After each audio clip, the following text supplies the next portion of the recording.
Mada lahir dari sepasang suami istri, yaitu Babai Apo dan Bindara Jambe. Mada adalah anak kedua, sedangkan anak pertama adalah Jingga. Jingga yang nantinya menikah dengan Daranante dan yang akan mendirikan kerajaan Sanggau. Di masa itu, Babai adalah sebutan atau gelar kepala suku, dan Babai Apo sebagai kepala suku Dayak Desa, yang wilayah kekuasaannya dikenal sebagai Lui atau Lawai. Berdasarkan tradisi lisan Dayak Desa, negeri Lui melingkupi daerah yang begitu luas. Daerah tersebut dipimpin oleh masing-masing pemimpin yang bergelar Domong.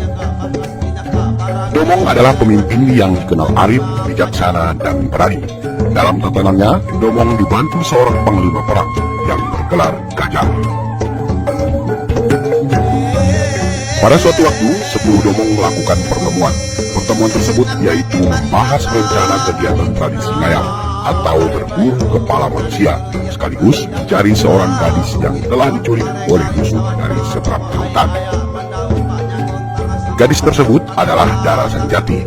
Dara Sanjati tinggal di Kampung Bungku, dan Dara Sanjati adalah gadis pujaan hati Mada. Mendengar gadis pujaan hatinya diculik, Mada sangat marah, hingga ia bertekad mencari dan membalaskan sakit hatinya. Bahkan, setelah pujaan hatinya tersebut didapat, ia berencana akan memperluas wilayah saat itu hingga ke Pulau Hanyut, yaitu Singapura saat ini. Saat itu, Mada belum bergelar gajah dan belum boleh menikah karena belum melalui beberapa syarat. Salah satunya adalah syarat mengayau, dan pada saat itu Mada belum pernah melakukan tradisi ngayau.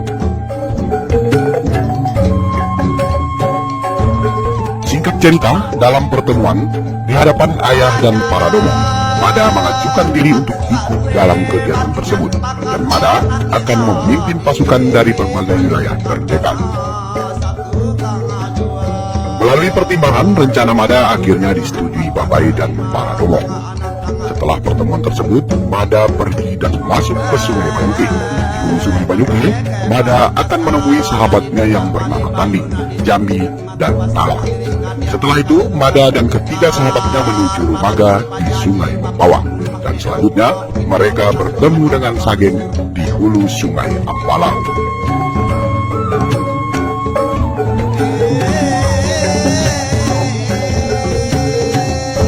Merasa sudah cukup kuat, Mada dan rombongannya pun melakukan ritual. Ritual tersebut bertujuan meminta restu leluhur untuk kesuksesan misi mereka. Dan akhirnya, Mada bersama sahabat beserta pasukannya pun berangkat. Pasukan tersebut dikenal dengan Satria Bakulapura. Mada dan pasukannya menggunakan sebuah perahu besar menuju seberang lautan dan berlayar selama 40 hari 40 malam. Selama 40 hari 40 malam pelayaran, Mada dan pasukannya telah melalui perkelahian dengan beberapa kelompok hingga mereka tiba di sebuah pulau. Di pantai tersebut, pertempuran pun kembali terjadi. Sekelompok prajurit menghadang mereka, namun oleh Mada dan pasukannya, seluruh anggota kelompok tersebut tewas dan kepalanya dikumpulkan dalam perahu mereka. Setelah melalui beberapa pertempuran, sesuai tradisi leluhurnya, Mada pun diangkat sebagai panglima dengan gelar Gajah. Sejak saat itu pula, namanya menjadi Gajah Mada. Masih di pantai yang sama, dari kejauhan Gajah Mada melihat seseorang. Orang tersebut rupanya telah lama berada di situ. Singkatnya, orang tersebut bernama Mauli, dan ternyata dia adalah seorang raja. Dan akhirnya, Gajah Mada beserta pasukannya diajak raja tersebut ke istana. Di dalam istana, raja memperkenalkan anak-anaknya kepada Gajah Mada.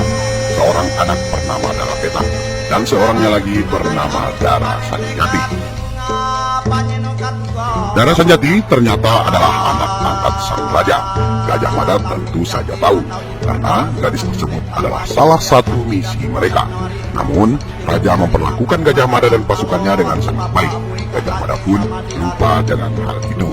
Gajah Mada akhirnya menetap di kerajaan tersebut beberapa waktu.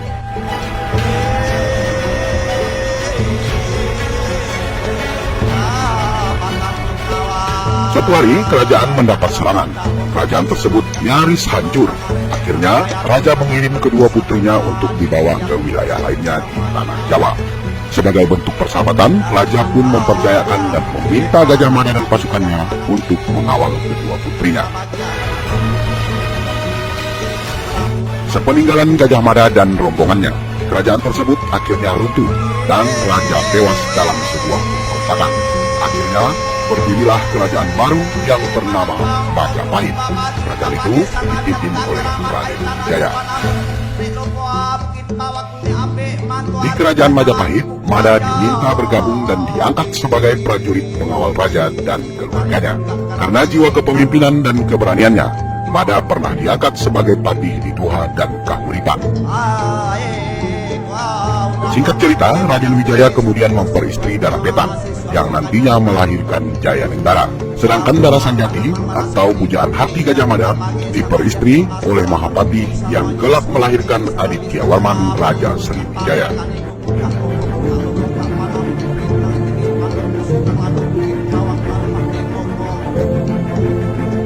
Suatu ketika terjadi pemberontakan oleh Rakuti dan kelompoknya. Dalam pemberontakan tersebut, Rumaga sahabat Gajah Mada yang dikenal Rasidi di Majapahit pun ikut memberontak. Hal tersebut diketahui oleh Gajah Mada dan akhirnya Rumaga tidak melanjutkan niatnya. Saat itu juga Gajah Mada menyuruhnya kembali ke asalnya yang pada masa itu disebutnya sebagai Tanjung Negara. Akhirnya Rumaga mengikuti permintaan Gajah Mada. Setibanya di kampung yang bernama Pakana, ia melanjutkan kepemimpinan ayahnya sebagai raja dengan gelar patih. Kerajaan itu bernama Bangkule Rajab yang berada di hulu Sungai Mempawah.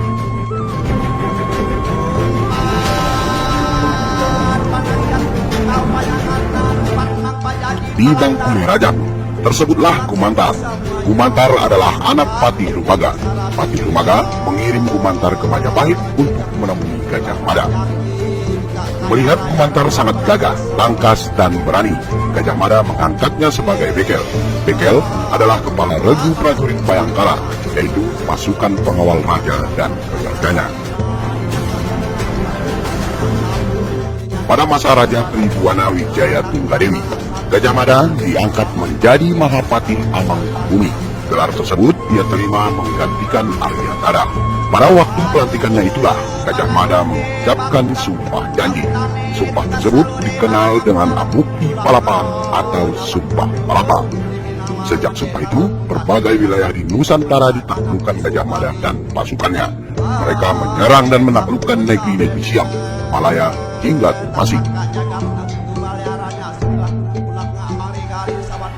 Pada masa itu, hanya dua wilayah yang tidak ditaklukkan, yaitu Madura dan Sunda. Itu karena keduanya memiliki ikatan khusus dengan Raden Wijaya, pendiri Majapahit. Ambisi politik Gajah Mada mengingkari janji pendiri negeri dan terobsesi dengan sumpah. Tindakan Gajah Mada semakin melampaui batas. Hal tersebut dianggap aib bagi kerajaan. Akhirnya, Gajah Mada kemudian dipersalahkan, terutama oleh musuh-musuhnya. Gajah Mada merasa bersalah. Ia menyuruh pasukannya untuk kembali ke negeri asal masing-masing. Begitu pula dengan Gumantar, dan Gajah Mada mengasingkan diri serta membangun tempat tinggal di salah satu lereng gunung di Pulau Jawa. Gumantar kembali ke kerajaan Bangkule Rajab. Sebelum kembali, Gumantar dibekali sebilah keris oleh Gajah Mada. Keris tersebut bernama keris Susuhan. Gumantar akhirnya menggantikan ayahnya menjadi raja, dan Gumantar pun bergelar patih. Di akhir kisahnya, Gajah Mada mendatangi daerah yang pernah ditaklukkannya untuk meminta maaf. Setelah semua pewaris kerajaan tersebut dijumpainya, Gajah Mada kembali ke tanah leluhurnya, yaitu Bangan Asam. Sebagai tanda ia telah kembali, Gajah Mada menancapkan sebuah panji Majapahit di Modang. Benda tersebut berbentuk tiang bendera dan kini terletak di Dusun Modang, Desa Bangan Asam, Kecamatan Toba, Kabupaten Sanggau, Kalimantan Barat, Indonesia. Setelah itu, Gajah Mada menuju sebuah bukit batu untuk bertapa. Bukit tersebut kini dikenal dengan Bukit Batu Daya, Kecamatan Simpang Hulu, Kabupaten Ketapang, Kalimantan Barat, Indonesia. Nah, itu tadi kisah tentang Gajah Mada yang berasal dari suku Dayak. Kisah ini dituturkan berdasarkan salah satu sumber. Sampai di sini perjumpaan kali ini. Jangan lupa bagi yang baru bergabung untuk memberi dukungan dengan menekan tombol subscribe. Sukai dan bagikan kiranya menarik. Silahkan berkomentar bila ada tanggapan. Mohon maaf bila ada salah kata, dan sampai jumpa di tayangan selanjutnya.